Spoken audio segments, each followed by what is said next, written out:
अगर आप भी चाहते हैं यमुना म्यूजिक के ऑडियो वीडियो सबसे पहले आप तक पहुंचे, तो हमारे चैनल को सब्सक्राइब करें और साथ ही साथ बेल आइकन को दबाना ना भूलें, ताकि सभी वीडियो आप तक पहुंचे। धन्यवाद। देखिए भैया, हम सिंगर जेपी बेदर्दी एक बहुत ही प्यारा सा गाना गौले बानी।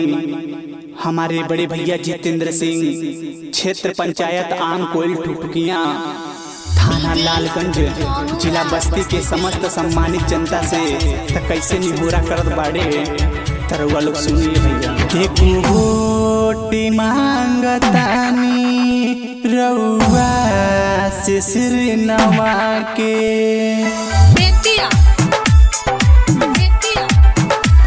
एक वोट मांगतानी रउआ से सिर नवा के, एक वोट मांगतानी रउआ से सिर नवा के। आपन धर्म निभाइब पंचायत में आके, आपन धर्म निभाइब पंचायत में आके, एक वोट मांगतानी रउआ से सिर नवा के, एक वोट मांगतानी रउआ से सिर नवा के।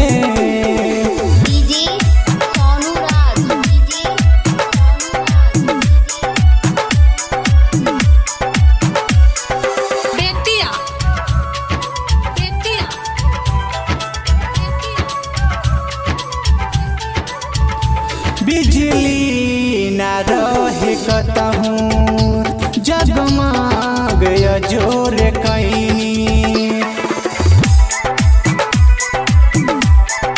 हाँ बिजली न रहे कतहूँ जगमग जोर कैनी।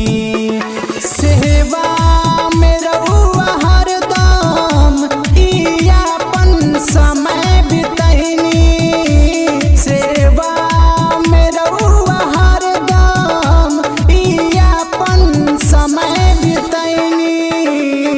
नहीं मान हम बिगड़नी रउआ से वोट पाके, नहीं मान हम बिगड़नी रउआ से वोट पाके।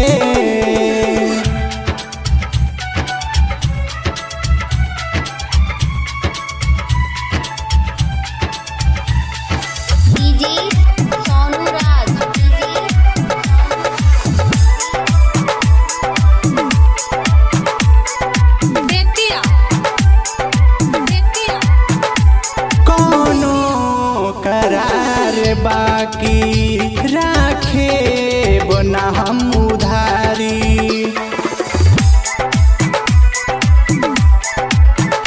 कोनो करार बाकी राखे बना हम उधारी।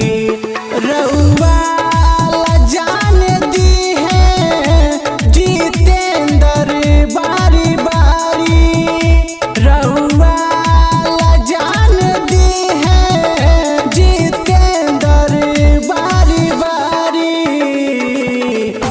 मानीला मान राखी फिर से बटन दबा के।